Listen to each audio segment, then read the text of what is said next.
Assalamualaikum warahmatullahi wabarakatuh. Waalaikumsalam warahmatullahi wabarakatuh. Innal hamdalillah nahmaduhu wa nasta'inuhu wa nastaghfiruh wa na'udzu billahi min shururi anfusina wa sayyiati a'malina. May yahdihillahu fala mudilla lahu wa may yudlil fala hadiya lahu. Wa ashhadu an la ilaha illallah wahdahu la syarika lahu wa ashhadu anna Muhammadan 'abduhu wa rasuluh. Ya ayyuhan nasu ittaqu rabbakum alladhi khalaqakum min nafsin wahidah wa khalaqa minha zawjaha wa batha minhuma rijalan katsiran wa nisaa'a wattaqullaha alladhi tasaaluna bihi wal arham innallaha kana 'alaykum raqiba. Ya ayyuhalladzina amanu ittaqullaha wa qulu qawlan sadida yuslih lakum a'malakum wa yaghfir lakum dhunubakum wa may yuti'illaha wa rasulahu faqad faza fawzan 'azima. Amma ba'd.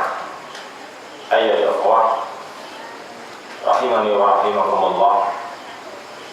Alhamdulillah, dengan karunia dan taufik dari Allah Subhanahu wa taala, pada kesempatan yang berbahagia ini Allah Subhanahu wa taala pertemukan kita karena Allah Subhanahu wa taala.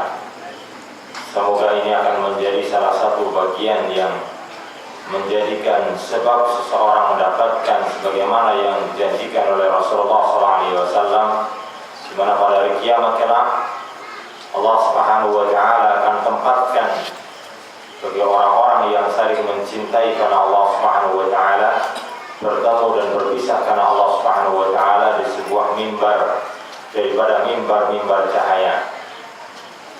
Ikhwani rahimani wa rahimakumullah.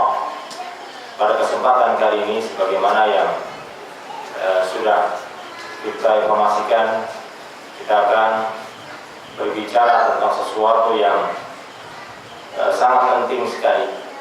Perkara yang sangat penting sekali, yang terkait dengan menyongsong masa depan. Mungkin pertanyaan yang muncul dalam diri kita, pertama, masa depan siapa? Kemudian masa depan yang bagaimana? Tentunya ketika kita menyebutkan masa depan, karena kita seorang muslim, maka akan segera terbayang bahwa masa depan adalah masa depan seorang muslim. Kemudian pertanyaan yang lebih mendalam, karena hari ini Masya Allah, Allah Subhanahu wa ta'ala uji, dan Allah Subhanahu wa ta'ala melalui lisannya yang mulia sallallahu alaihi wasallam kabarkan bahwa Islam akan terjadi di dalamnya perpecahan. Maka yang akan kita songsong masa depan Islam yang mana? Tentunya masa depan Islam ahlu sunnah wal jamaah. Saudaraku yang saya cintai, sebelum kita melanjutkan pembahasan ini lebih rinci, karena nanti ada 3 asatidz yang akan bicara di sini. Tentunya anak akan mencoba meringkaskan sebisa anak, dan akan mencoba mengambil beberapa poin dari pembahasan kita malam hari ini, dan semoga akan memberikan manfaat yang ana harapkan, manfaat dari 2 hal. Pertama, manfaat dengan bertambahnya ilmu, dan yang kedua bermanfaat dengan bertambahnya amal. Karena ilmu akan memiliki konsekuensi amal, dan amal adalah buah daripada ilmu. Maka keduanya adalah sesuatu yang tidak boleh dipisahkan bagi seorang muslim.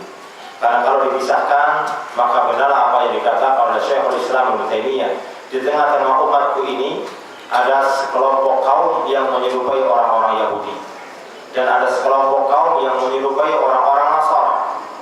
Sekelompok kaum orang-orang yang menyerupai orang Yahudi adalah satu kaum yang mana mereka berilmu tetapi tidak mengamalkan ilmunya. Dan ketika kita memiliki ilmu tetapi ilmunya tidak menggerakkan amal, dan ketika itu tidak memiliki penghalang, tidak memiliki sebab kita tidak memiliki sebab kita meninggalkannya, maka sadarlah ketika itu kita sedang menyerupai orang Yahudi. Dan ketika kita beramal dan kita sadar, kita tahu bahwa kita harus berilmu, tetapi kita meninggalkan ilmu, atau kita tidak mau mempelajarinya, sadarlah kita ketika itu kita sedang berserikat dengan orang-orang Nasara. Maka seorang muslim berlepas diri pada keduanya, sehingga manfaat dari sisi ilmu dan manfaat dari sisi amal. Saudara yang dirahmati oleh Allah Subhanahu wa taala, ayat yang pertama yang akan kita sebutkan, yang menggambarkan kepada kita, ini pula yang dibawakan oleh Syekh Muhammad Nasir Al-Albani dalam kitabnya Silsilah As-Sahihah di mukadimahnya. Beliau membawakan salah satu firman Allah Subhanahu wa taala dalam surat At-Taubah pada ayat yang ke-33. Allah Subhanahu wa taala berfirman, "Huwallazi arsala rasulahu bil huda wa dinil haqq liyuzhirahu 'ala dini kullihi walau karihal musyrikun." Allah Subhanahu wa taala berfirman, "Huwallazi", dialah Allah Subhanahu wa taala tentunya, arsala rasulahu bil huda, yang mengutus rasulnya dengan membawa huda, dengan membawa petunjuk. Petunjuk tentunya di sini sering kita ulang-ulang, semoga akan menguatkan ingatan kita dan menggugah kembali kepada yang hafal. Ketika Al-Quran menyebutkan kalimat hudan, maka boleh jadi yang dimaksudkan adalah petunjuk dari sisi ilmu, atau boleh jadi petunjuk dari sisi taufik. Kalau kita lihat rentetan ayat ini, "Huwallazi arsala rasulahu bil huda wa dinil haqq", maka yang dimaksudkan adalah hudan ay al-bayan. Allah Subhanahu wa taala mengutus rasulnya dengan membawa petunjuk berupa ilmu. Kenapa? Karena Rasulullah SAW disifatkan dalam hadis dari Abu Dzar Al-Ghifari, Rasulullah SAW mengatakan, "Ma baqiya syai'un yuqarribu ila Allah wa yub'idu minan, wa qad kana buyyina lakum."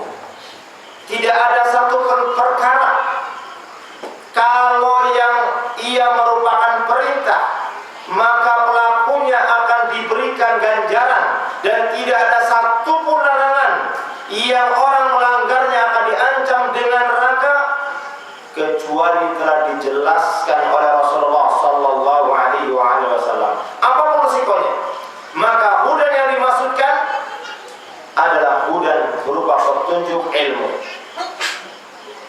Wa dinil haq, maka lanjutannya adalah agama yang hak, agama yang benar. Liyuzhirahu, pada kalimat ini liyuzhirahu ala dini kulli, yang akan mengungguli seluruh agama yang ada di muka bumi ini. Walaupun konsekuensinya walau karihal musyrikun, orang-orang musyrik tidak menyukainya. Dan inilah saudara yang dirahmati oleh Allah Subhanahu wa taala. Maka beliau membawakan, ketika beliau membawa di mukadimahnya ayat yang mulia ini, sebagaimana Al-Imam Ibnu Katsir rahimahullahu taala beliau mengatakan dalam tafsirnya, ketika memberikan penjelasan tentang mana, yaitu pada kalimat bil huda, maka fal huda ay huwa ma jaa bihi min al ikhbar as-sadiqah.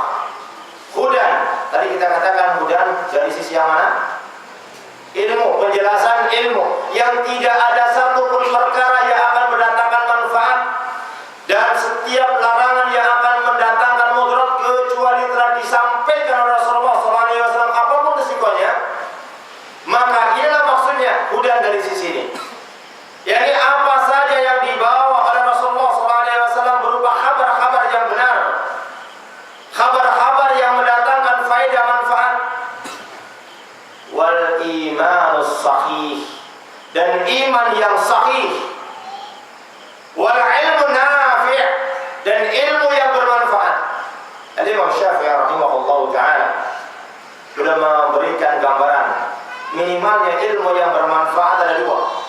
Tapi untuk bisa cek perkataan beliau yang dinukil oleh Al-Imam Ibnu Qayyim dalam kitab Ighatsatul Lahfan. Minimalnya ada dua.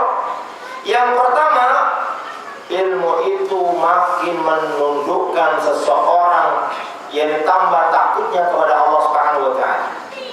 Kalau ada seorang yang berilmu tetapi tingkat ketakutannya kepada Allah Subhanahu wa taala justru tidak ada, maka hal ini boleh jadi ilmu yang ada pada dirinya bukan al-ilmu nafi'. Yang kedua, yakni tingkat keserakahannya kepada dunia berkurang. Makin dia tambah ilmunya makin berkurang.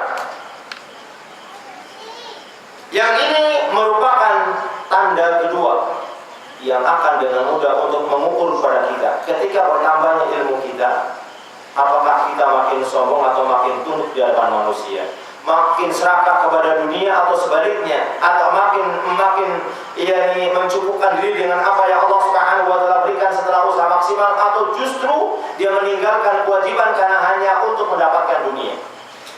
Ikhwan rahimani wa rahimakumullah. Kemudian beliau Al-Imam Ibnu Katsir juga mengatakan wa dinul haq, agama yang hak, hiyal a'malus salihah. Yang dimaksudkan agama yang hak, ad-dinul haq, adalah amalan yang salih. Dengan demikian, penyebutan keduanya, maka dua pintu yang harus dilalui oleh seorang muslim. Pintu yang pertama harus dengan ilmu. Pintu yang kedua adalah dengan amal yang salih. Karena ketika amalannya bukan amalan yang salih, boleh jadi karena ada salah satu dari dua unsur yang hilang. Karena yang keduanya seperti dua sisi mata uang. Yang mata uang itu tidak akan berlaku, tidak akan memiliki harga walaupun mata uang satu sisi itu persis, tapi ketika yang belakangnya kosong maka tidak ada manfaatnya. Begitulah amalan yang saleh yang mengharuskan dua syarat yang tidak boleh tidak. Maka itulah wadinil haq, yakni amalan yang saleh. Ikhwani rahimani wa rahimakumullah. Kemudian ketika beliau menjelaskan liyuzhirahu 'ala dini kulli, akan mengungguli seluruh agama, ai 'ala sa'iril adyan. Maksudnya atas seluruh agama yang ada di muka bumi. Maka ayat ini menggambarkan kepada kita bahwa masa depan dunia yang sekarang sudah tua, yang Rasul gambarkan ketika beliau masih hidup, antara dunia dengan kiamat hanya dengan perbedaan dua jari saja. Maka sesungguhnya nanti kita akan dapatkan bagaimana ini bisa mungkin terjadi dan bagaimana realitas syariat menggambarkan. Saudara yang dirahmati oleh Allah Subhanahu wa taala, minimalnya ada 4 sebab. Ada 4 sebab kenapa kita dengan berani mengatakan masa depan adalah masa depan kaum muslimin. Kita tambahkan Ahlus Sunnah wal Jamaah. Kita lihat beberapa sebab yang mengarahkan ke arah tersebut. Yang pertama, sesuai dengan janji dan kehendak Allah Subhanahu wa taala, sebagaimana yang Allah Subhanahu wa taala sebutkan di beberapa ayat. Di antara ayat-ayat yang menyebutkan, bisa dilihat dalam surat An-Nur pada ayat yang ke-55. Allah Subhanahu wa taala mengatakan pada ayat tersebut dengan begitu gamblang, wa'adallahu alladhina amanu minkum wa 'amilus shalihat la yastakhlifannahum fil ardi kama istakhlafa alladhina min qablihim. Kemudian Allah Subhanahu wa taala menyebutkan wa la yumakkinanna lahum dinahum alladzi qada lahum, dan seterusnya.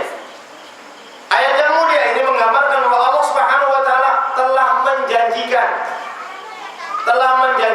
yakni, dan Allah Subhanahu wa taala berjanji kepada orang-orang yang beriman di antara kalian dan mengerjakan amal saleh. Syarat mengerjakan amal saleh. kayaknya untuk boleh mengarah, mungkin yang agak maju kalau ada iklan belakang kayaknya biar tidak kesulitan untuk masuk. Iya.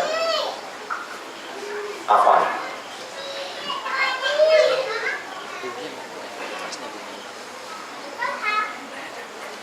Baik. Syarat yang pertama amal saleh. Dan kemudian Allah Subhanahu wa taala menyebutkan dan sungguh dan benar-benar akan menjadikan mereka berkuasa di muka bumi. Sebagaimana Allah Subhanahu wa taala menjadikan orang-orang sebelum mereka berkuasa di muka bumi.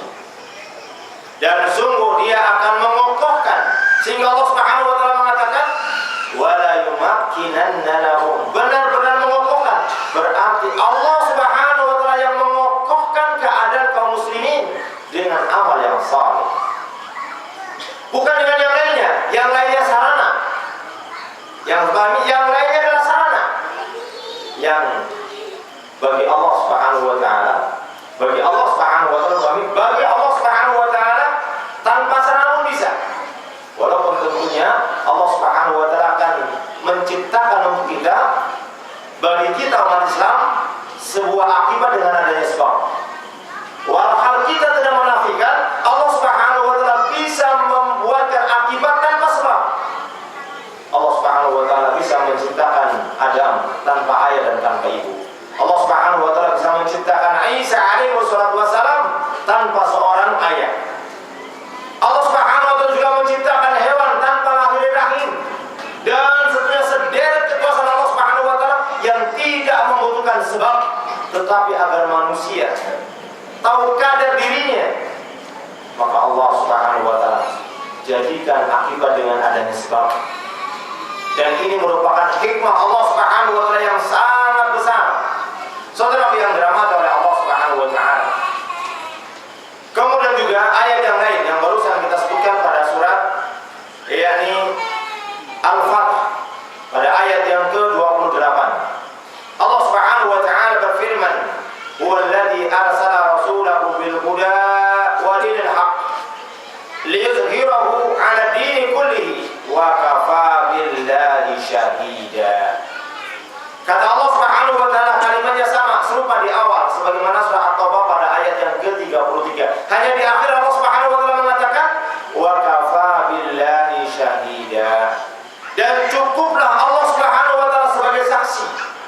Allah Subhanahu wa taala yang akan menjadikan masa depan bagi seorang muslim. Saudara yang dirahmati oleh Allah Subhanahu wa taala. Dan tentunya sederet ayat yang begitu banyak yang menjelaskan tentang janji Allah Subhanahu wa taala yang disebutkan dalam Al-Qur'an bahwasanya kaum muslimin akan menjadi pemenang di muka bumi ini. Dan itu mestinya membangkitkan optimisme walaupun kondisi hari ini mungkin sedikit kita perlu sebutkan bagaimana keadaan-keadaan yang sedikit membuat hati tersayat, air mata menetes, tangisan pun keluar. Sejarah bermula dari sejak meninggalnya Rasulullah Sallallahu Alaihi Wasallam, yang kemudian ketika itu kaum muslimin sepakat seluruhnya, baik kaum Ansar atau kaum Muhajirin, membaiat Abu Bakar As-Siddiq. Kemudian tidak beberapa lama, hanya kurang lebih sekitar 3 tahun saja, dari mulai tahun menjelang awal 11 Hijriah atau akhir 10 Hijriah sampai 13 Hijriah, hanya dalam waktu yang sangat singkat. Dan ketika itu ada kejadian yang luar biasa. Ketika Abu Bakar menjadi khalifah, di akhir pemerintahannya ada sebuah pertempuran peperangan namanya peperangan Qadisiyah.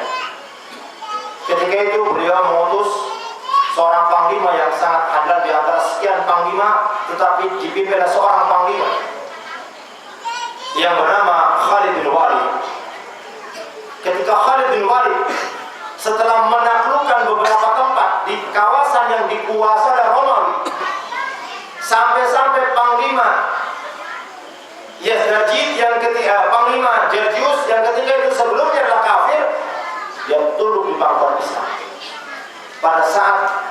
sedang genting-gentingnya peperangan terjadi. Dan pada masa jeda, di mana ketika itu Panglima Khalid bin Walid sedang memberikan tausiah, sedang memberikan nasihat kepada tentaranya. Kemudian diberitahukan bahwasanya dari kejauhan datang seseorang yang mendekati kita. Maka kemudian diperhatikan dengan seksama. Ternyata dari kejauhan nampak dia bukan orang asing, tapi orang dari Arab. Maka mendekatlah. Ternyata setelah mendekat, siapa dia? Jadi Munajjamah bin Nazim, salah seorang utusan Rasulullah, salah seorang utusan Abu Bakar As-Siddiq. Maka kemudian disambutnya, dan ketika Khalid bin Walid sedang memberikan tausiah, sedang memberikan nasihat, maka dihentikan seketika itu. Maka saat dihentikan, disambutnya, diterimanya dengan penuh rasa gembira karena utusan khalifah, maka tidak akan mungkin datang kecuali membawa berita besar. Maka masuklah dia ke sebuah tenda. Maka kemudian ditanya oleh Khalid bin Walid, "Ya Munajjamah, apa gerangan yang menyebabkan kau datang kemari dari sisi khalifah?" Maka mengatakan, "Sesungguhnya aku membawa berita yang sangat penting, tetapi aku tidak ingin berbicara kecuali hanya dengan kau berdua saja." Maka Khalid bin Walid ketika itu memberitahukan kepada semua yang hadir untuk meninggalkan tempat. Maka tinggalkan tempat, hanya tinggal berdua. Beliau dengan satu lagi panglima yang bersamanya, yakni Yazid ketika itu.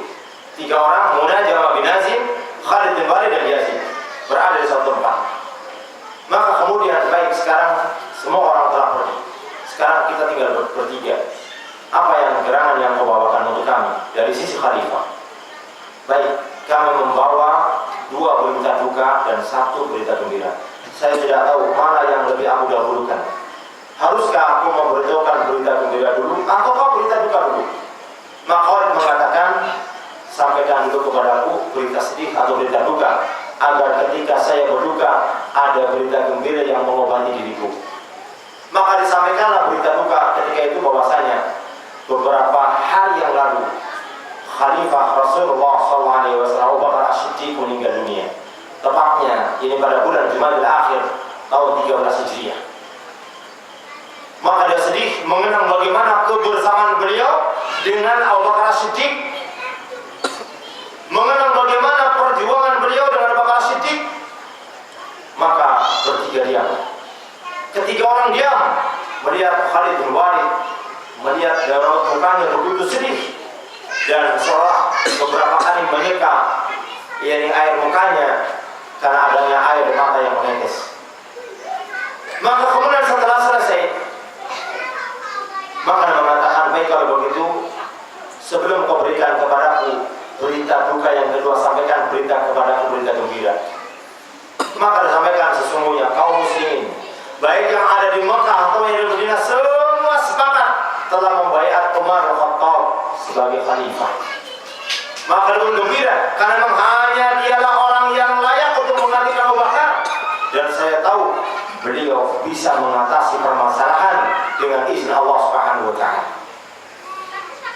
Maka mengatakan, "Baik, kalau begitu sampaikan berita duka yang kedua." Maka mengatakan, "Wahai Khalid bin Walid, sungguh aku sangat mengetahui engkau adalah seorang yang sangat tegar, dan engkau adalah seorang yang kuat jiwanya. Untuk itu aku berharap ketegaran ini tidak akan hilang, ketegaran ini tidak akan lenyap setelah aku sampaikan berita ini." Maka makin penasaran Khalid, "Sampaikan aja, apa yang akan aku sampaikan, berita duka apa?"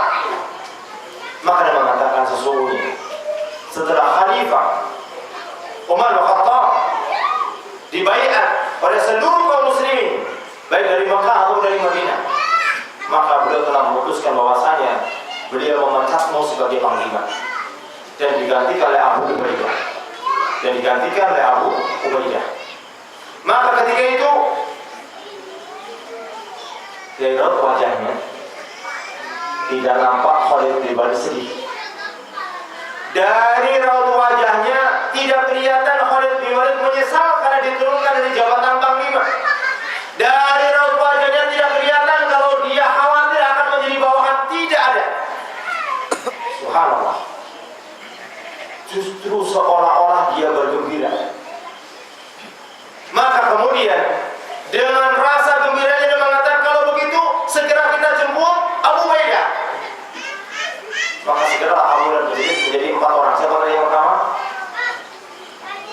Siapa? Khalid bin Walid. Yang kedua Yazid. Yang ketiga Munajamah bin Yazid. Munajamah bin Yazid. Yang keempat Abu Ubaidah. Maka dipanggil Abu Ubaidah. Maka sebelum menyampaikan berita ini, mereka berempat saling berpandangan. Sama seperti kalau kita ingin menyampaikan sesuatu yang khawatir akan sedih atau terlewat gembira, dia saling berpandang mata untuk bahasa kita itu saling menguasai. Maka setelah mereka saling Khalid memandang kepada Abu Ubaidah, Abu Ubaidah memandang kepada Munajamah memandang, dan mereka saling berpandangan dalam suasana hening. Maka Khalid bin mengabarkan, wahai Abu Ubaidah, saudaraku, sesungguhnya berita gembira telah datang untukmu. Apa itu? Khalifah Rasulullah SAW Umar bin Khattab telah menggantikan posisi panglima yang saat ini aku menjadi panglima telah diberikan kepadamu. Tapi apa yang terjadi? Yang terjadi Abu Ubaidah justru dia kelihatan sedih menangis. Subhanallah. Kalau hari ini ada orang diganti jabatan, kalau dulu syukuran. Satu kampung juga nggak ada apa? Syukuran saya menjadi naik jabatan. Subhanallah. Dia tidak, dia menangis. Sehingga dia teringat perkataan Khalid bin Walid. Teringat perkataan Khalid bin Walid bahwa jabatan adalah amanah yang akan dipertanggungjawabkan nanti. Kalau tidak di dunia maka di akhirat. Itu yang menyebabkan dia menangis. Maka kemudian ketika itu Khalid bin Walid memberikan kabar bahwa sesungguhnya benar jabatan amanah, tapi ini adalah amanah Allah Subhanahu wa taala melalui Umar bin Khattab. Baik, kalau begitu saya terima amanah Allah Subhanahu wa taala melalui Amirul Mukminin Umar bin Khattab. Tapi saya minta beberapa permintaan. Permintaan yang pertama, karena peperangan sedang berkecamuk, untuk menghindarkan gejolak akan terjadinya perselisihan, terjadi perpecahan, masing-masing akan kebingungan, sampai selesainya peperangan, engkau tak memimpin sebagai panglima. Baik, saya punya permintaan. Kata Abu Ubaidah, saya masih memiliki permintaan yang kedua, bahwa selama ini yang Abu Bakar telah memilihmu sebagai panglima dalam waktu dan kurun waktu yang sekian lama, tentunya engkau lebih menguasai medan dan engkau lebih mengerti tentang taktik perang. Untuk itu, sampai kita pulang ke Madinah, jangan kabarkan kepada manusia, jangan kabarkan kepada orang-orang ikut bahwasanya panglima telah diganti oleh Abu Ubaidah. Maka dia mengatakan, aku terima, tapi ingat, aku berperang bukan karena Umar dan bukan karena Abu Bakar, tetapi berperang karena Allah Subhanahu wa taala. Ikhwan, ini keikhlasan yang luar biasa. Yang ada kalanya hari ini, Masya Allah, ada kalanya kita alhamdulillah telah dikenalkan dengan sunnah. Ada kalanya keikhlasan hari berhari, waktu berwaktu, ada kalanya pudar sedikit demi sedikit, sehingga ada kalanya sunnah yang sudah kita kenal dirusakkan dengan keikhlasan yang pudar. Sunnah yang telah kita amalkan dirusakkan dengan keikhlasan yang menghantui dan yang merusak diri kita. Oleh karena itu, ini pelajaran yang luar biasa. Baik, ikhwani rahimani wa rahimakumullah, kita akan sebutkan beberapa pelajaran yang penting, bahwa setelah Rasulullah SAW wafat, hanya sekitar 30 tahun saja kaum muslimin diperintah khalifah setelah tahun 40 Hijriah. Karena perjalanan khalifah dari mulai tahun 11 sampai tahun 35 pada masa pemerintah Ali bin Abi Thalib, dan dilanjutkan oleh putranya Hasan pada tahun 40, kemudian ada Amul Jam'ah pada tahun 40 Hijriah. Maka pada saat itu diserahkan kepada Muawiyah bin Abi Sufyan. Dan ketika itulah mulai pemerintahan berganti yang disebut dengan nama kekhalifahan dari Bani Umayyah. Berapa lama? Sejarah menyebutkan Bani ini berpuasa kurang lebih sekitar 90 atau 89 tahun.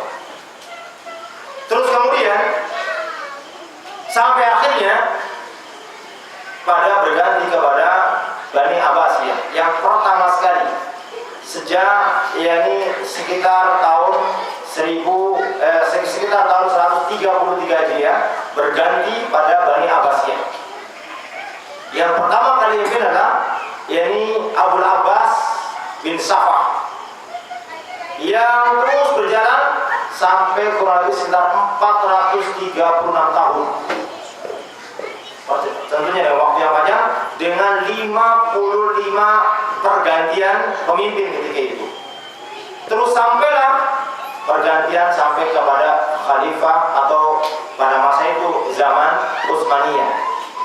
Sampai pada tahun ini kurang lebih sekitar 1324 atau pada tahun 1324 atau 1924 Hijriah pada masa pemerintahan di Turki diganti oleh Turki Utsmani. Diganti oleh Kemal Atatürk yang menggantikan semua simbol-simbol Islam menjadi simbol-simbol non-Islam. Bahasa Arab tidak boleh, azan tidak boleh menggunakan bahasa Arab. Pokoknya semua simbol-simbol Islam, jilbab tidak boleh. Itu pada masa akhir pemerintahan khalifah setelah diganti oleh Khalifah Kemal Atatürk. Saudara yang dirahmati oleh Allah Subhanahu wa taala, ini masa terakhir sekali sehingga kalau kita hitung seluruhnya setelah Khalifah Utsmaniyah ada sekitar, kalau dihitung dengan tahun Hijriah, 91 tahun kaum muslimin tidak memiliki khilafah. Kalau dihitung dengan tahun Masehi 93, karena kaitan tahun Hijriah dengan tahun Masehi ada 11 hari pada setiap tahun. Pada setiap tahun ada jalan waktu 11 hari. Saudara yang dirahmati oleh Allah Subhanahu wa taala. Kemudian baru kita sebutkan janji Allah Subhanahu wa taala di dalam ayat Al-Qur'an. Kemudian kita akan sebutkan juga sabda Rasulullah sallallahu alaihi wasallam. Ini yang kedua. Yang pertama disebutkan oleh Allah Subhanahu wa taala dalam Al-Qur'an dalam beberapa ayat. Yang kedua, ini sesuai dengan janji Rasulullah sallallahu alaihi wasallam. Sebenarnya disebutkan ada sekitar 5 hadis, tapi kita melihat mungkin nanti selanjutnya akan diberikan oleh Ustaz Ajat. Yang pertama sebuah hadis yang diriwayatkan oleh Imam Muslim dan juga diriwayatkan oleh yang lainnya. Kata Rasulullah SAW, "La yadhhabul lail wan nahar hatta tu'badul Lat wal Uzza." Faqalat Aisyah, "Ya Rasulullah, in kuntu la adunnu hina anzala Allah huwa alladhi arsala rasulahu bil huda wa dinil haqq liyuzhirahu ala dini kulli walau kariha al musyrikun. Anna dhalika taman?" Qala innahu sayakunu min dhalik ma syaa Allah. Kata Rasulullah SAW, malam dan siang tidak akan sirna sehingga Lata dan Uzza telah disembah, diibadati. Lalu Aisyah radhiyallahu anha dia mengatakan, "Ya Rasulullah, aku menganggap atau mengira setelah turunnya firman Allah Subhanahu wa taala, huwallazi arsala rasulahu bil huda wa dinil haqq liyuzhirahu 'ala dini kulli walau karihal musyrikun," bahwasanya kemenangan Islam sudah terjadi saat itu. Artinya masanya itu sudah sempurna ketika itu. Maka Rasulullah SAW mengatakan, "Qala innahu sayakunu min dzalika ma syaa Allah," bahwa yang seperti akan terjadi seperti penaklukan Persia ketika itu, penaklukan Romawi itu belum sempurna ketika itu. Akan berulang terjadi secara sempurna sesuai dengan yang dikehendaki oleh Allah Subhanahu wa taala. Faedah hadis ini menunjukkan orang yang mengibadati selain Allah Subhanahu wa taala akan terus berjalan sampai datangnya kiamat. Yang mengibadati Lata Uzza akan terus ada sampai datangnya kiamat. Tapi yang kedua, hadis Rasulullah SAW, di mana Rasulullah SAW menyebutkan sebuah hadis yang diriwayatkan oleh Imam Ibnu Hibban di dalam sahihnya, dan juga disebutkan oleh Imam At-Tirmidzi dan yang lain-lainnya. Kata Rasulullah SAW, la yablughanna hadzal amal ma balagha al-layl wan nahar wa la yatruku Allah baita madarin wa la wabarin illa adkhalahu Allah hadha ad-din. Kata Rasulullah SAW, yakni sesungguhnya agama ini agama Islam akan sampai ke bumi yang dilalui oleh malam dan siang, menunjukkan agamanya akan sampai pada setiap tempat yang di sana mengalami malam dan siang. Kemudian kata Rasulullah SAW selanjutnya, Allah Subhanahu wa Ta'ala tidak akan melewatkan seluruh kota dan seluruh desa kecuali Islam masuk ke dalamnya. Sehingga beliau mengatakan, yakni baita madarin wala wabarin, baik desa yang artinya kampung sekali atau desa yang di daerah kota, seluruhnya akan masuk Islam. Dengan kemuliaan orang yang dimuliakan oleh Allah Subhanahu wa Ta'ala, dan dengan kehinaan orang yang dihinakan oleh Allah Subhanahu wa Ta'ala, kemuliaan orang-orang yang menerima Islam dan kehinaan orang-orang yang menentang Islam. Kemudian hadis yang ketiga, ikhwani rahimani wa rahimakumullah. Kata Rasulullah SAW, Inna Allah zawa ay jama'a wa dhammali al-ard fara'aita masyariqiha wa magharibaha wa anna ummati sayablughu mulukuha ma rali minha. Kata Rasulullah SAW, Allah Subhanahu wa Ta'ala telah menghimpun atau mengumpulkan dan menyatukan bumi ini untukku. Oleh karena itu, aku dapat menyaksikan, melihat belahan bumi barat dan belahan bumi sebelah timur. Kemudian sungguh kekuasaan umatku ini, kata beliau, akan sampai ke daerah yang dikumpulkan tersebut. Ini berdasarkan hadis Rasulullah Sallallahu Alaihi Wasallam dan beberapa hadis yang lainnya. Kemudian yang ketiga, tadi yang pertama dari mana? Janji Al-Quran. Yang kedua, janji Rasulullah SAW. Yang ketiga, yakni kekuatan dan keunggulan ajaran Islam sehingga mempunyai daya tahan dan daya tarik yang akan berlangsung sepanjang zaman. Dan ini pula, saudaraku yang dirahmati oleh Allah Subhanahu wa Ta'ala, dengan beberapa sebab kenapa kok bisa bertahan dan selalu membuat daya tarik tersendiri. Kalau antum mungkin baca buku tentang yakni orang-orang dari kalangan mu'allaf, orang-orang mu'allaf yang masuk Islam, ternyata mereka kebanyakan orang-orang yang jenius, orang-orang yang pintar, orang-orang yang cerdik, orang-orang yang memiliki secara umum adalah kemampuan di atas rata-rata. Kebanyakan mereka tunduk kepada Islam walaupun dengan tanda koma. Tapi intinya secara umum orang-orang di luar Islam yang masuk ke dalam Islam karena mereka kebanyakan orang-orang yang pintar. Tapi sebaliknya, antum bisa memahami sendiri, tetapi sebaliknya itu yang terjadi. Ternyata mereka karena alasannya mungkin alasan miskin, alasan sakit dan segala macam. Tapi itu intinya kalau kita cek kemampuannya di bawah rata-rata. Saudara yang dirahmati oleh Allah Subhanahu wa Ta'ala, di antara beberapa sebab yang pertama adalah karena Islam ini dijaga apanya? Sifat keasliannya. Keasliannya dijaga oleh Allah Subhanahu wa Ta'ala. Inna nahnu nazzalna dzikra wa inna lahu lahafidun. Dari sejak turunnya sampai sekarang penjagaannya pertama. Kita lihat sampai hari ini, bahkan di 20 tahun terakhir, terutama di Indonesia, orang yang memiliki antusias untuk menghafal Al-Quran meningkat. Di 20 tahun terakhir, orang yang memiliki keinginan untuk menghafal Al-Quran meningkat. Secara umum, mungkin berlaku di belahan dunia, baik itu di Eropa, di Amerika, atau di belahan dunia yang mana. Yani ada peningkatan yang sangat signifikan.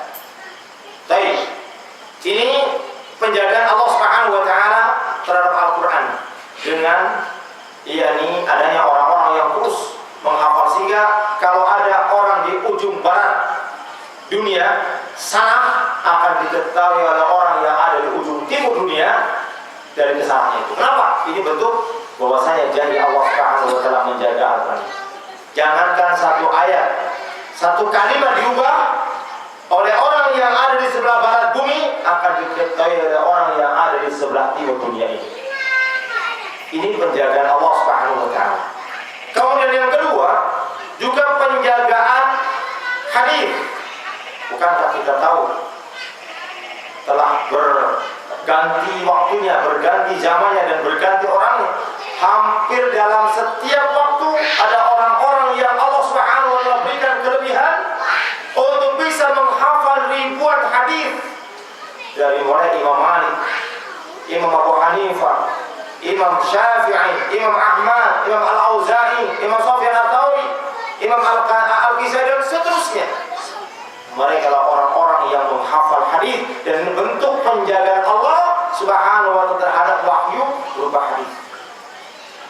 Dan setiap kali ada orang yang sengaja akan merubahnya, walaupun mungkin mereka bisa hidup dan bisa menyebarkan, tetapi Allah Subhanahu wa taala melalui lisan Rasulnya yang mulia sallallahu alaihi wasallam menjanjikan bahwasanya la tazalu ummati, akan senantiasa ada di tengah umatku ini dhahirina 'alal haq, yakni dia terus dan terus menampakkan kebenaran.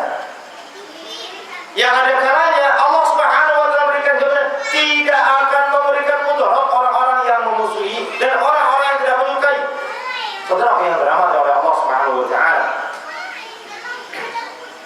Kemudian ini dari sisi yang pertama, yakni Islam akan senantiasa dijaga dari keasliannya, baik dari Al-Quran ataupun dari Sunnah.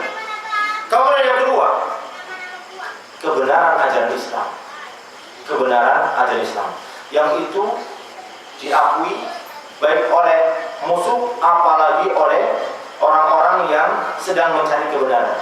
Karena kata Imam Ibnu Qayyim ketika beliau menafsirkan ayat Qul hadhihi sabili ad'u ila Allah ala basiratin ana wa man ittaba'ani, ila akhir ayat. Beliau mengatakan mad'u secara umum ada 3 karakter. Dan mungkin kita bisa berkaca di mana posisi kita. Ada yang mencari kebenaran. Begitu tahu ini kebenaran, nggak perlu dipikir panjang. Ini benar, ini yang saya cari. Langsung tunjuk kepada kebenaran. Dalam sejarah ada Abu Bakar. Kemudian diikuti oleh yang lainnya. Di antara budak adalah Bilal bin Rabah. Kemudian disusul dengan As-Sabiqun al-Awwalun. Dia orang yang mencari kebenaran. Bahkan nanti kalau baca sejarah, ada salah seorang namanya Zaid ibn Khattab. Zaid ibn Khattab, ini abangnya Umar bin Khattab. Ketika beliau hidup di masa jahiliyah, dia menyaksikan orang-orang jahiliyah ketika beribadah di sekitar Ka'bah. Setelah mereka tawaf dengan dalam keadaan telanjang, mereka berzina di sana dan melakukan kedurhakaan yang sangat besar. Dia duduk sendiri di balik hijri Ismail. Dia merenung, dia mengatakan, ya Allah, sebenarnya aku tahu yang menciptakan kami semua ini adalah Engkau, tapi aku tidak tahu bagaimana cara beribadah kepadamu. Akhirnya dia mengungsi ke daerah Yaman. Dan ketika itu di daerah Yaman, kebanyakan di sanalah orang-orang, kalau tidak Yahudi, adalah orang-orang dari sebagian orang-orang Nasara. Maka kemudian setelah dia tahu di sana, dan dia yang ada di sana ketika itu adalah di antara 2 agama itu. Dan ternyata dia mendapatkan kabar dari mereka akan datang seorang Rasul dari mereka. Dari orang-orang Yahudi dan orang Rasul akan datang seorang Rasul, disebutkan namanya, tempatnya. Terbayang Zaid bin Khattab, nggak ada lain kecuali tempat yang pernah aku tinggal. Maka ternyata setelah beliau pulang, Rasulullah sudah hijrah ke Madinah. Zaid bin Khattab menunjukkan bahwa ikhwan rahimani wa rahimakumullah, yakni senantiasa di setiap zaman rusak bagaimanapun juga ada di antara orang-orang yang khanif, dan dia termasuk orang yang mencari kebenaran, sehingga ketika itu kalau langsung bertemu Rasulullah maka dia orang yang akan langsung artinya tunduk kepada syariat, tunduk kepada Islam. Tapi yang kedua ada orang yang sedang terjerumus, subhatnya ada yang dibaca ya yang bertentangan dengan apa yang disebutkan oleh Allah dan Rasulnya, sehingga untuk menerima kebenaran itu panjang waktunya. Kalau umurnya dia cukup, mungkin di akhirnya dia kembali kepada kebenaran. Tapi kalau umurnya cukup, itu yang musibah. Pas habis waktunya, belum juga dia kembali kepada pangkuan Islam. Ini yang kedua. Tetapi umumnya orang yang terjerumus, hatinya dia masih bersinar untuk menerima kebenaran Islam. Hanya waktunya panjang, berbeda dengan orang yang pertama. Nah, yang ketiga orang yang menentang. Antum sampaikan kepada dia, sebenarnya untuk orang yang ini satu dalil dia sudah paham, sudah cukup untuk melakukan satu amalan yang disunahkan, cukup satu dalil. Bagi dia jangankan 10 dalil, 15 dalil disebutkan, dia masih mengatakan tapi menurut si fulan, menurut si alan, menurut saya, menurut. Kenapa? Dia orang yang menentang. Maka 3 karakter mad'u. Oleh karena itu, dan antum ini semuanya dai. Kalau antum sedang bertemu dengan orang, mungkin bisa sedikit menjadi sebuah timbangan ketika antum bicara tentang masalah agama, antum ajak untuk belajar misalnya, atau mengajak untuk ngaji. Ternyata langsung dia, di mana kajian itu? Tempatnya di mana? Jadwalnya kapan? Terus seperti itu. Ini boleh jadi adalah orang yang sedang mencari kebenaran. Tapi antum jangan bangga. Kenapa? Kalau antum bangga, oh ini kalau saya yang dakwah, pokoknya semuanya lari semuanya itu. Semuanya itu mendukung saya, nggak ada orang yang mendukung yang lainnya. Ini bahaya. Tapi harus jaga juga sisi kita. Ada orang yang kedua mungkin dia ngomong, misalnya bicara tentang masalah tentang sunnah. Mas, sunnah itu sudah lama mas. Itu sekarang udah zaman modern. Ini subhat. Waduh, sebenarnya dia hatinya itu masih ada, tapi hanya sekarang orang yang berjenggot itu orang teroris itu subhat. Perlu panjang waktunya, lama. Boleh jadi setelah berpisah lama, antum di Batam, kemudian tiba-tiba antum karena mutasi pergi Jakarta, yang satunya mutasi pergi Kalimantan, tiba-tiba pas mutasi pada ke Pilihan Jaya, ternyata lebih panjang jenggotnya. Artinya apa? Panjang waktu ini orang yang terjerumus, perlu kesabaran. Nah, yang ketiga, ini kalau mendapat yang ketiga, antum jangan segera vonis. Jangan, karena kita tidak tahu akhir kehidupan seseorang. Yang lama dikasih tahu, diberitahu dia. Jadi kita sebutkan, Quran kita sebutkan. Dia hanya mengatakan paling-paling ada kajian mana? Di Jawa paling-paling Quran sunnah. Boleh jadi seperti itu, tapi antum jangan putuskan, ini kayaknya memang orang yang ketiga ini. Orang yang jangan. Karena boleh jadi Allah Subhanahu wa taala berikan kepada dia akhir kehidupannya orang yang bertobat. Karena Allah Subhanahu wa taala, Rasulullah mengatakan hadis arba'in yang keempat. Hadis dari Abdullah bin Mas'ud yang mendapatkan dari Abu Abdurrahman menjelaskan tentang ini bahwasanya boleh jadi orang yang sudah dengan surga neraka itu jaraknya itu sangat dekat, hanya satu jengkal saja, tapi ternyata sudah didahului dengan takdir. Maka kita tidak boleh ketika ada mendapati orang yang menurut kita sementara ini pada orang yang ketiga, jangan segera tinggalkan. Kenapa? Boleh jadi kalau tidak yang keempat, yang kelima, kalau tidak yang kelima, keenam, kalau yang ketujuh dan seterusnya. Artinya ketika ini kita pahami, kita tidak mudah putus asa. Kenapa? Ya boleh jadi memang saya harus lapor ada, karena dakwah Allah Subhanahu wa taala berikan kekhususan, wa man ahsanu qawlan mimman da'a ila Allah wa 'amila shalihan dan seterusnya.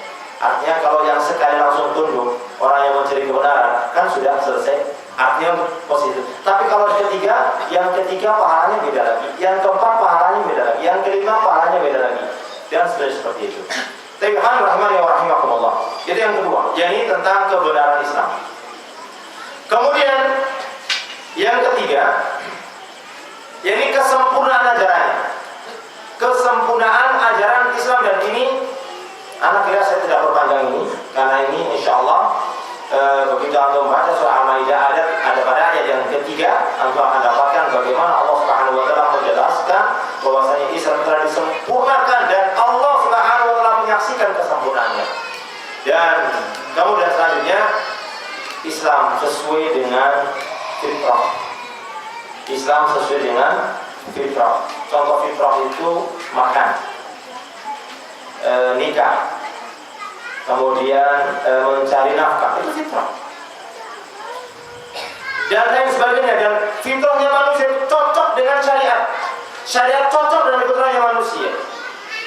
Gambarannya, kalau tidak diturunkan Rasul sekalipun, orang akan mencari makan, antara laki dan perempuan akan melangsungkan perkawinan.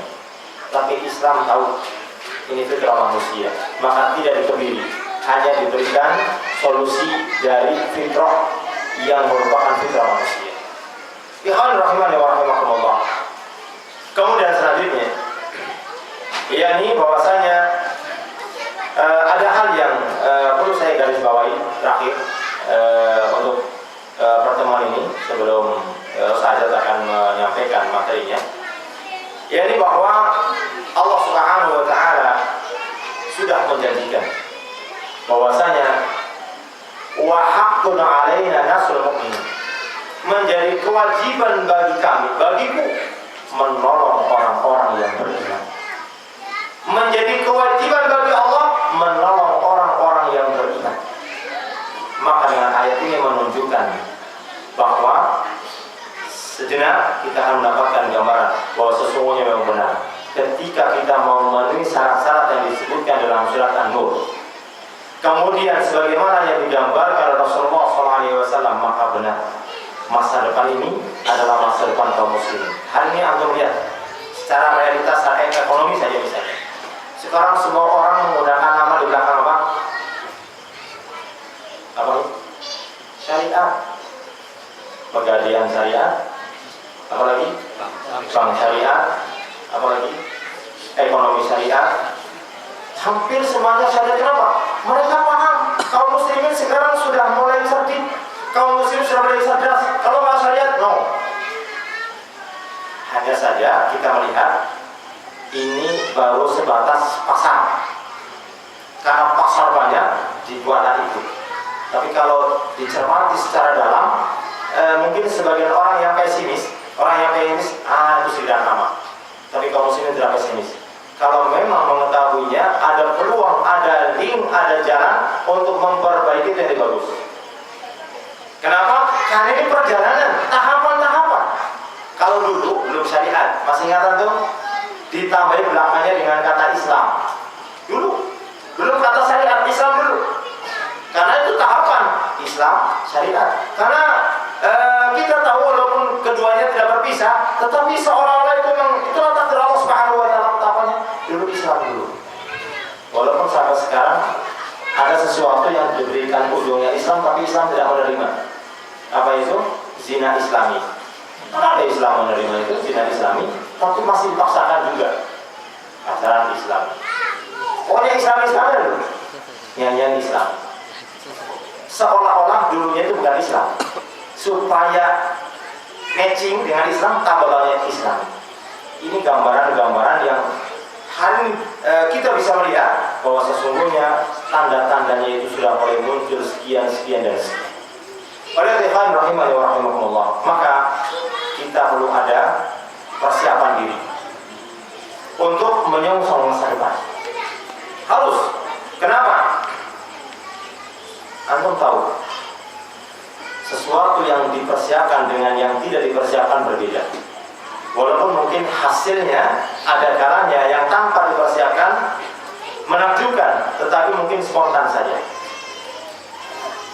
Oleh karena itu, tadi Ustaz Soleh memberitahukan nanti di akhir ada formulir, nanti mungkin akan diadakan kegiatan ini, sebenarnya kegiatan fisik saja ya, supaya kadang-kadang kita ini kalau nggak ada kegiatan fisik, kalau antum, anak yakin antum orang yang suka rajin olahraga, suka rajin futsal mungkin. Kalau anak itu kalau nggak dipandu sama yang lain itu kayaknya kurang, sehingga badannya besar tapi lembek gitu. Tapi kalau antum lihat masalah ini deh, Ustaz Aceh ini kan sehat dari ini. Amin. Iya, karena mungkin banyak olahraga seperti itu. Tapi mungkin sampai di sini dan karena ada materi selanjutnya dari Ustaz. Mana Ustaz? Di belakang. Di belakang itu. Oke Ustaz, Anda mungkin cukup sampai di sini dulu dan mungkin nanti terakhir kayaknya Anda tidak berkata jawab karena waktunya juga sudah agak malam. Tapi intinya nanti endingnya sama Ustaz aja. Seperti itu. Baik.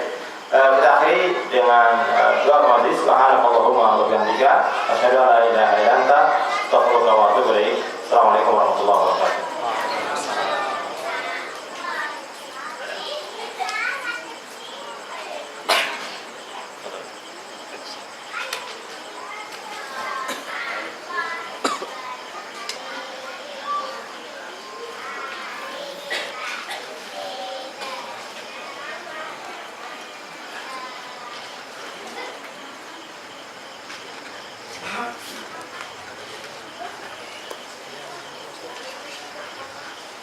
Bismillah. Assalamualaikum warahmatullahi wabarakatuh.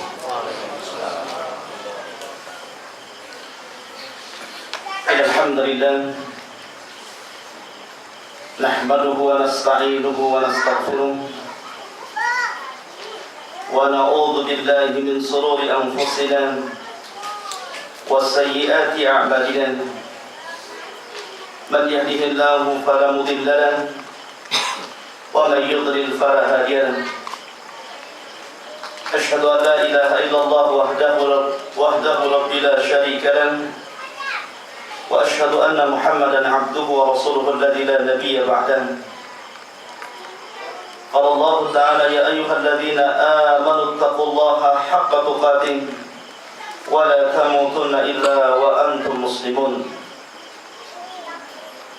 يا أيها الناس اتقوا ربكم الذي خلقكم من نفس واحدة وخلق منها زوجها وبث منهما رجالا كثيرا ونساء واتقوا الله الذي تساءلون به والأرحام إن الله كان عليكم رقيبا فإن أصدق الحديث كتاب الله وخير الهدى هدى محمد صلى الله عليه وسلم وشر الأمور محدثاتها وكل محدثة بدعة وكل بدعة ضلالة وكل ضلالة في النار معاشر المسلمين والmuslimat, saudara dan saudariku yang dimuliakan Allah Subhanahu wa taala. Alhamdulillah, dengan izin Allah Subhanahu wa taala pada malam hari ini Allah mempertemukan kita di majlis yang sangat istimewa ini. Tentu tidak lain karena dorongan kita semua dalam rangka mendekatkan diri kepada Allah Subhanahu wa taala. Salawat dan salam tak lupa kita haturkan kepada junjungan alam salatullah alaihi salatu wassalam wa ala alihi wa ashabihi wa man sara ala nahjihi ila yaumil qiyamah. Ma'asyiral muslimin rahimani wa rahimakumullah. Tadi Al-Ustaz Al-Fadil Abu Nida sudah menjelaskan banyak pada kita tentang kejayaan yang akan diraih oleh umat Islam terkhusus oleh ahli sunnah wal jamaah. Mungkin saya tidak akan menjelaskan lebih rinci karena juga waktu yang sangat semakin larut malam. Akan tapi ikhwatu fiddin azani Allah wa iyyakum, di dalam mendapatkan kejayaan Islam ini tentu tidak semudah membalik telapak tangan. Sepanjang-panjang ahli sunnah wal jamaah menjadi kuat dan besar, akan tetapi perlu pengorbanan. Sehingga di zaman Rasul sallallahu alaihi wasallam sudah ada yang merongrong dakwah Rasul sallallahu alaihi wasallam. Sampai-sampai ketika Nabi sallallahu alaihi wasallam membagi ghanimah, datang seorang yang bernama Dzul Khuwaisirah mengatakan kepada Nabi sallallahu alaihi wasallam, "I'dil ya Muhammad, adil engkau ya Muhammad." Maka Rasulullah sallallahu alaihi wasallam bersabda, "Illa ma'adil fala ya'dil." aku tidak adil, maka siapa yang lebih adil daripada aku? Orang ini sudah merongrong Rasulullah sallallahu alaihi wasallam. Sehingga Rasulullah sallallahu alaihi wasallam mengatakan kepada orang ini, kelak dari punggung orang ini akan muncul manusia-manusia yang mereka keluar dari agama seperti keluar anak panah dari busurnya. Maka Rasul mengatakan, idza laqitumuhum faqtuluhum fa inna fi qatlihim ajrun. Kalau engkau mendapatkan keturunan orang ini, perangi mereka, karena sesungguhnya dalam memerangi mereka terhadap pahala yang sangat besar. Ma'asyiral muslimin rahimani wa rahimakumullah. Maka sejarah mencatat yang banyak merongrong kejayaan kaum muslimin ada di dua firqah, ada di dua kelompok, dan itu akan senantiasa merongrong kejayaan kaum muslimin sepanjang masa sampai hari ini, bahkan mungkin sampai kiamat dibangkitkan. Pertama orang-orang Khawarij, dan yang kedua orang-orang Syiah Rafidah. Ini sampai hari ini, bahkan sampai hari kiamat akan terus merongrong kita. Ma'asyiral muslimin rahimani wa rahimakumullah. Pertama orang-orang Khawarij, karena sudah diisyaratkan oleh Rasul sallallahu alaihi wasallam dalam hadis tadi. Karena sepakat ahli sejarah bahwa kemunculan Khawarij itu yang mencetuskan pertama kali asasnya adalah Dzul Khuwaisirah yang mengatakan ketidakadilan kepada Rasulullah sallallahu alaihi wasallam. Kemudian sejarah membuktikan di zaman meninggalnya Utsman bin Affan radhiyallahu anhu, maka sepak terjang mereka semakin membuktikan sabda Rasulullah sallallahu alaihi wasallam, sampai akhirnya membunuh Khalifah Ali bin Abi Thalib radhiyallahu anhu. Karena konspirasi mereka untuk membunuh 3 manusia ketika itu yang dianggap pengacau Islam menurut keyakinan orang-orang Khawarij ketika itu. Muawiyah bin Abi Sufyan, Amr bin As, dan juga Ali bin Abi Thalib radhiyallahu anhu. Mereka berhasil membunuh Ali bin Abi Thalib, tapi tidak berhasil membunuh Amr bin As. Dan mereka berhasil melukai Muawiyah, tapi tidak sampai membunuhnya, cuma melukai yang menurut ahli sejarah mengatakan lukanya yang menjadikan beliau mandul sehingga tidak punya anak kecuali satu, Yazid bin Muawiyah. Dan itu terus sampai hari ini. Yang kita lakukan, yang kita saksikan di lapangan, seperti para teroris yang mereka mengatasnamakan Islam dan jihad, tapi hakikatnya mereka menghancurkan Islam dan kemuliaannya. La lil islami nasaru wa lil kuffari kasaru, kata para ulama. Apa yang mereka lakukan tidak menambah kemuliaan Islam dan tidak menghancurkan orang-orang kafir. Kemudian kelompok yang kedua adalah kelompok orang-orang Syiah. Sepanjang sejarah sampai hari ini, kawan, mereka selalu menghalang-halangi kejayaan kaum muslimin. Tidak boleh ahli sunnah itu jaya di permukaan bumi. Mungkin saudara ingat pada tahun 23 Hijriah, Khalifah Amirul Mukminin Umar bin Khattab radhiyallahu anhu terbunuh oleh seorang yang bernama Abu Lu'lu' al-Majusi. Abu Lu'lu' al-Majusi yang kuburannya sekarang diagung-agungkan oleh orang-orang Syiah di Iran. Bahkan para ulama Syiah mereka berdoa di sekitar kuburan Abu Lu'lu' ini dengan doa apa? Allahumma syurna bi Abi Lu'lu' fil jannah. Mereka mengatakan, ya Allah, kumpulkan kami dengan Abu Lu'lu' di surga. Padahal dia pembunuh Umar bin Khattab radhiyallahu anhu. Bahkan kuburannya, bab atau pintu kuburannya itu sampai ditulis Asy-Syahid Syuja'uddin. Ya, orang yang mati syahid, padahal dia mati bunuh diri, ikhwan. Setelah dia membunuh Umar di waktu subuh, dia hendak lari. Ada yang mengatakan Abdurrahman bin Auf melempar bajunya, kemudian terperangkap dengan bajunya sehingga dia menusukkan dirinya dan mati. Ada yang mengatakan sebagian sahabat yang lain, tapi dia mati bunuh diri setelah berhasil menusukkan kepada Umar bin Khattab beberapa tikaman. Ternyata ikhwatuddin azab, dendam orang-orang Persia ini karena ditaklukkan oleh Umar bin Khattab radhiyallahu anhu dilanjutkan dengan orang Syiah. Maka lihatlah pada tahun 61 Hijriah, pada tahun 61 Hijriah, ikhwatuddin azan Allah wa yakum, kita tahu bahwa terjadi pembunuhan kepada keluarga Ali bin Abi Thalib radhiyallahu anhu. Terbunuhnya Hasan dan Husain dan keluarganya di Padang Karbala. Ternyata yang membunuhnya siapa? Orang-orang Syiah.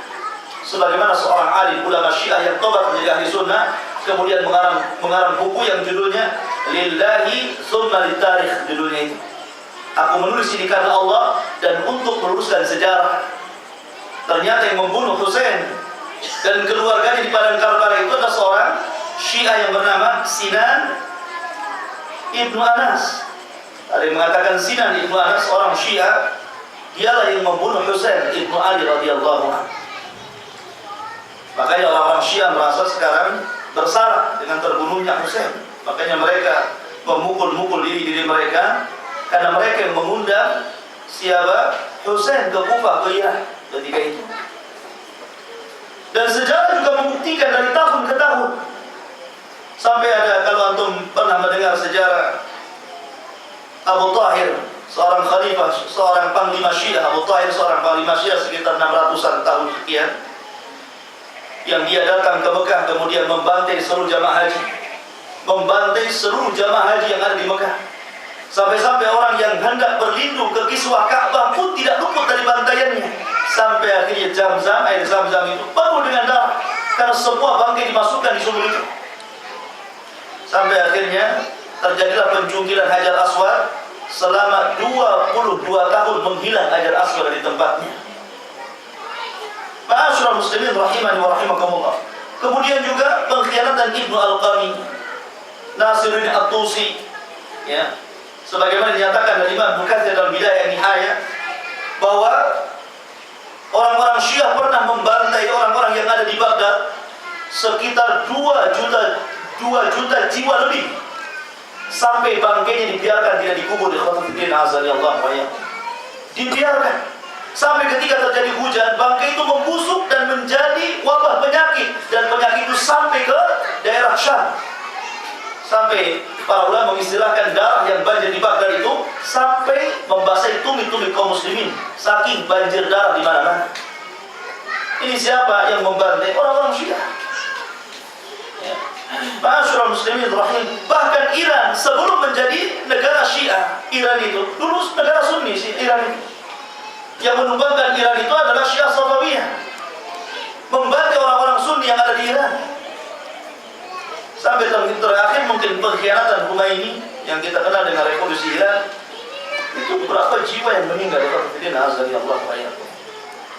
Dan ternyata dua kelompok ini sampai hari ini yang menghalangi kejayaan Islam. Orang Khawarij satu sisi dan orang-orang Syiah di sisi yang lain. Dan ternyata hari ini juga demikian, mereka yang merongrong kita. Mereka bekerja sama dengan instansi-instansi yang terkait di negeri kita ini untuk merongrong orang-orang yang mendakwahkan Al-Quran dan Sunnah Rasul Sallallahu Alaihi Wasallam sesuai dengan fahmus salaf, sesuai dengan pemahaman salaful ummah. Bagi mereka bergabung dengan organisasi terbesar di negeri kita ini dengan menyamakan persamaan antar mereka, kemudian membesar-besarkan perbedaan mereka dengan kita. Tuh lihat orang-orang yang mendakwahkan dakwah salaf, mereka menghantam kita. Semua tidak boleh, ini bid'ah, ini syirik, ini sesat, ini menyimpang. Tapi kita tidak menyesatkan kalian, maka saya dengan kalian berkawan dan kita sama-sama menghantam mereka. Ma'asyiral muslimin rahimani wa rahim. Ini fakta di mana-mana ikhwatiddin azanillahu wa iyyakum. Terutama setelah ada satu buku yang dikarang oleh siapa itu, Idahram, ya, Syekh Idahram, yang namanya juga majhul, nggak jelas. Mulai dari situ, mulai di negeri kita ini dikacaukan dari pusat sampai daerah sampai ke ranting untuk menghantam kita, ikhwatiddin azanillah. Walaupun kita yakin insya Allah kita akan jaya berdasarkan apa yang sudah dijelaskan Al-Ustaz Abdul Khaddad. Bahkan ketika Khabbab bin Arad datang ke Nabi SAW ketika Rasul bersandar di kiswah Ka'bah, Khabbab bin Arad mengatakan, "Ya Rasulullah, ala tad'u lana ala tastaghfir lana?" Wahai Rasul, tidakkah engkau iba kepada kami, kata Khabbab. Kami ini budak-budak yang disiksa majikan karena keislaman, kan? Tidakkah engkau iba kepada kami, kata Khabbab. Tidakkah engkau berdoa kepada Allah Azza wa Jalla agar Allah menurunkan pertolongannya? mengatakan, ya Khabbab, tidakkah engkau ingat ujian umat-umat sebelum kamu? Ada orang yang digergaji dari atas kepala sampai belah jadi dua, tidak menghalangi keimanan mereka. Ada orang yang dikubur hidup-hidup sampai mati, tidak menghalangi keimanan mereka. Ada yang disisir dengan sisir besi sehingga terkelupas antara daging dan tulangnya, tidak juga melepaskan keimanan mereka. Artinya kemenangan Allah akan dekat, tapi kalian terlampau tergesa-gesa. Ma'asyiral muslimin rahimani wa rahmah. Maka ada satu tugas bagi kita ikhwata fillah. Tugas ini adalah untuk mempercepat kejayaan kaum muslimin, untuk mempercepat kejayaan ahli sunnah wal jamaah. Tugas ini tugas yang sangat mulia, yang merupakan pokok yang paling tinggi dalam Islam, yang disebut dengan al-jihad fi sabilillah. Berjihad di jalan Allah Subhanahu wa taala.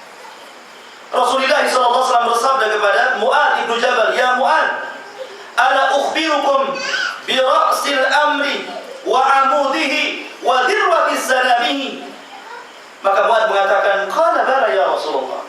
Maka Rasul mengatakan, "Ra'sul amri al-Islam wa 'amuduhu as-salah wa dirwatus sanamihi al-jihad fi sabilillah." Maukah aku kabarkan kepadamu ya Mu'adz tentang pokok urusan hidup manusia, tentang tiangnya agama, tentang mahkotanya agama. Kemudian Mu'adz mengatakan, tentu ya Rasulullah. Maka Rasul mengatakan, pokok urusan hidup manusia adalah Islam, dan tiangnya salat, dan mahkotanya, artinya perkara yang paling tinggi dalam Islam adalah jihad di jalan Allah Subhanahu wa taala. Sehingga Abdullah bin Mas'ud radhiyallahu anhu pernah ditanya oleh Rasul sallallahu alaihi wasallam, pernah bertanya kepada Rasul SAW, ayyul amalil afdal ya Rasulullah, amal apa yang lebih utama wahai Rasul? Maka Rasul mengatakan, as-salatu ala waqtiha, salat tepat waktu, kemudian birrul walidain, berbuat baik kepada orang tua, kemudian al-jihadu fi sabilillah, berjihad di jalan Allah Subhanahu wa taala. Makanya Allah Subhanahu wa taala menawarkan dalam Al-Qur'an, ya ayyuhalladzina amanu hal adullukum ala tijaratin tunjikum min adzabin alim. Tu'minuna billahi wa rasulihi wa tujahiduna fi sabilillahi bi amwalikum wa anfusikum dzalikum khairul lakum ila akhir ayat. Allah menawarkan perniagaan dalam ayat ini. Maukah aku tunjukkan kepada kalian wahai orang-orang yang beriman sebuah perniagaan, sebuah perdagangan yang dengan perdagangan dan perniagaan ini keuntungannya kalian terlepas dari azab Allah Subhanahu wa taala. Berimanlah kepada Allah dan Rasulnya, dan berjihadlah dengan harta dan jiwa kalian, itu lebih baik bagi kalian. Ma'asyiral muslimin rahimani wa rahimakumullah. Syekhul Islam Ibnu Taimiyah membagi jihad itu menjadi 3-4 bagian. Ada jihad melawan hawa nafsu, ada jihad melawan syaitan, ada jihad melawan para penegak kemungkaran dari kalangan orang-orang yang menegakkan kebid'ahan dan menyerukan manusia kepada kesesatan. Dan yang keempat, ada jihad melawan orang-orang munafik dan orang-orang kafir. Kata beliau bahwa cara berjihad, pertama jihad melawan hawa nafsu, itu ada 4 cara. Pertama, melawan hawa nafsu di dalam mencari kebenaran dan mempelajari ilmu untuk mendapatkan kebenaran. Yang kedua, berjihad melawan hawa nafsu di dalam mengamalkan kebenaran yang sudah kita pelajari. Yang ketiga, melawan hawa nafsu di dalam mendakwahkan setelah kita mengetahui dan mengamalkan kebenaran. Dan yang ketiga, melawan hawa nafsu di dalam bersabar ketika kita mempelajari kebenaran, mengamalkan kebenaran, dan mendakwahkan kebenaran. Ini yang pertama. Yang kedua, jihad melawan syaitan. Ada 2 cara. Yang pertama, jihad melawan syaitan dengan melawan syubhat-syubhat.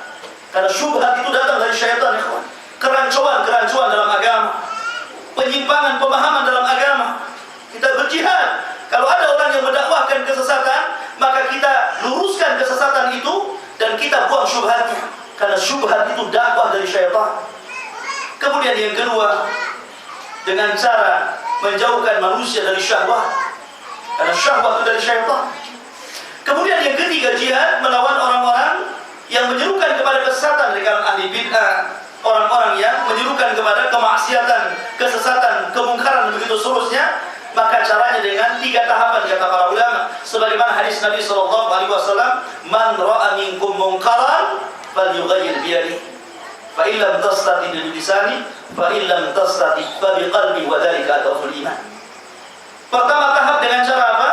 Ketika kita mengingkari kemungkaran baik dan dilancarkan ahlul bid'ah wal ahwa, pertama dengan tangan, kekuasaan. Kalau kita sanggup, kita cegah mereka. Kalau tidak sanggup dengan lisan, tidak sanggup dengan hati, dengan cara apa? Membenci mereka.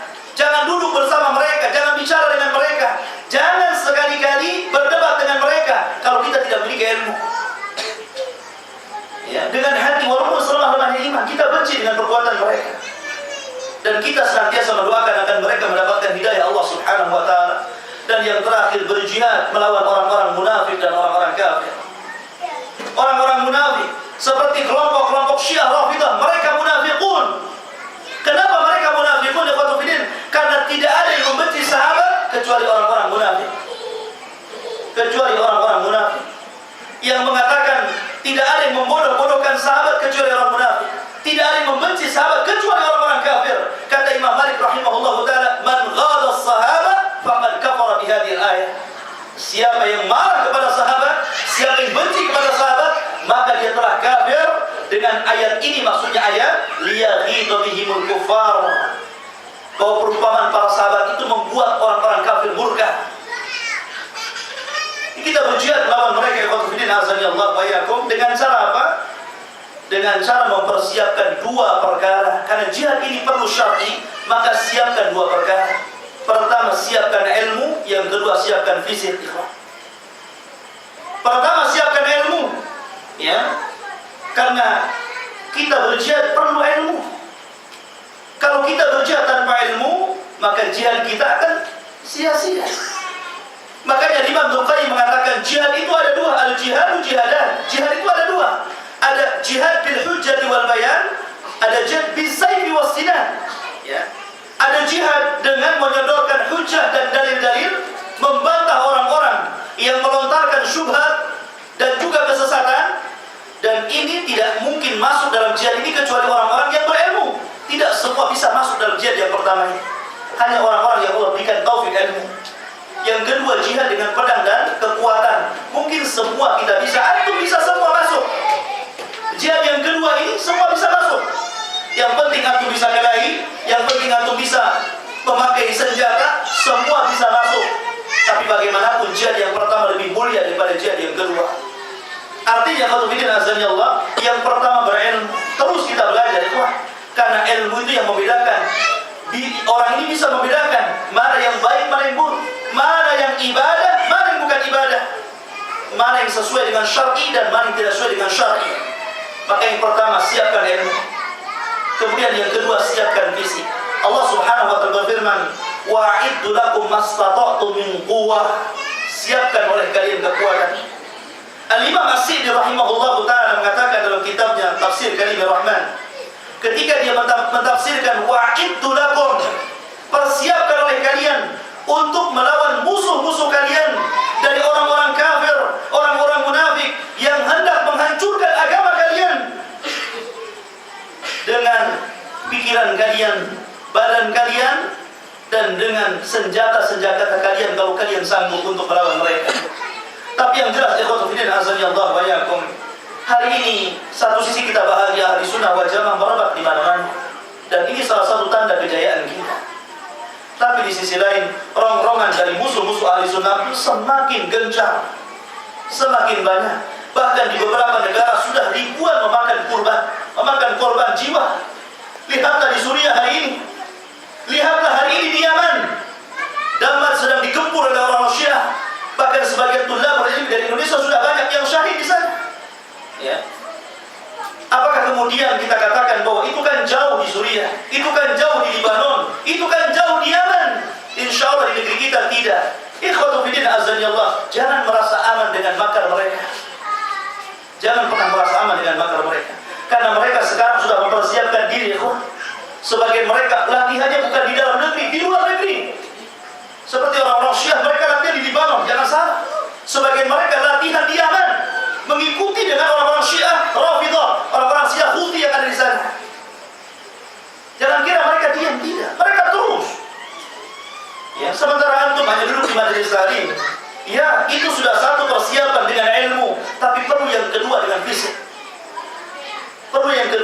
masjid, ikhwatu fillah azani Allah.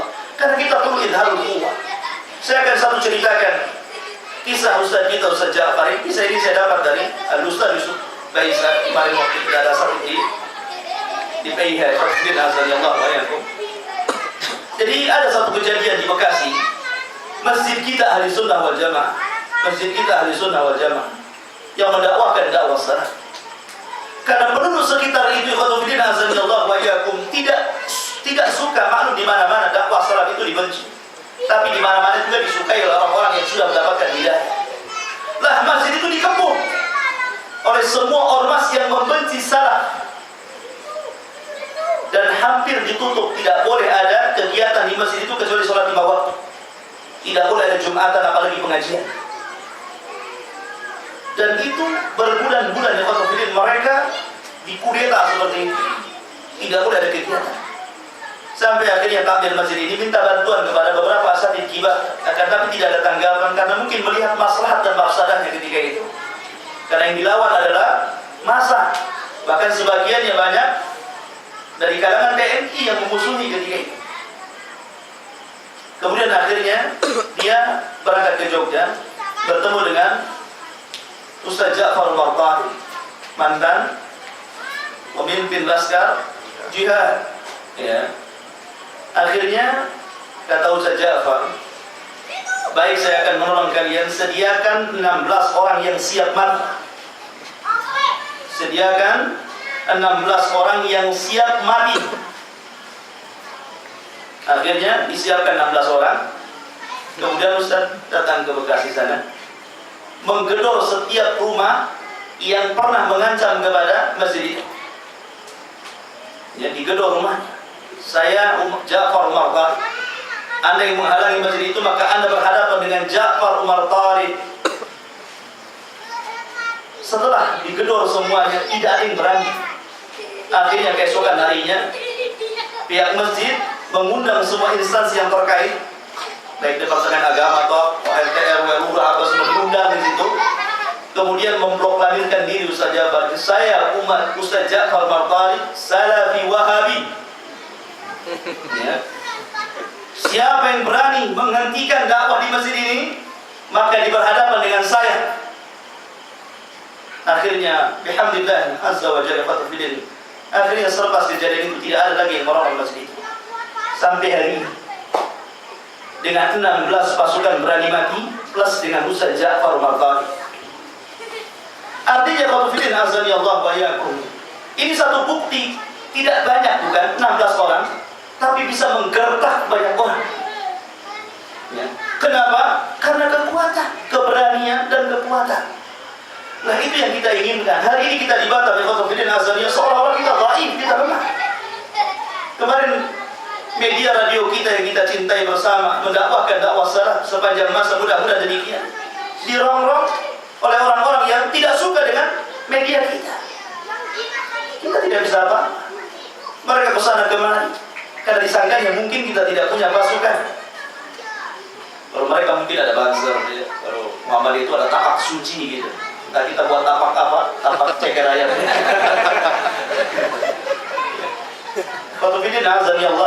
Jadi saya harap mungkin malam ini, ya, sebagaimana tadi Ustaz Wahab sudah menceritakan, malam kebangkitan bagi kita ahli sunnah wal jamaah untuk mempersiapkan menyongsong kebangkitan ahli sunnah wal jamaah.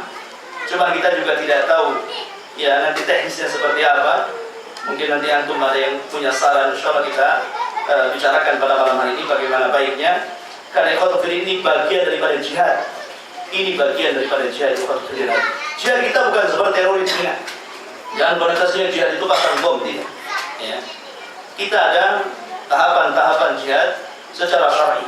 Wallahu a'lam bishawab. Ikhwatul azam sudah setengah 10. Mungkin sebelum kita tutup, kita ada sharing terus ya, duduk sama-sama di sini. Ya mungkin kita adakan kursinya. Kita adakan tanya jawab. Bukan tanya masalah materi ya. Kita tidak menerima ini. Kita sekarang sharing untuk mempersiapkan ke depan langkah apa kita ini.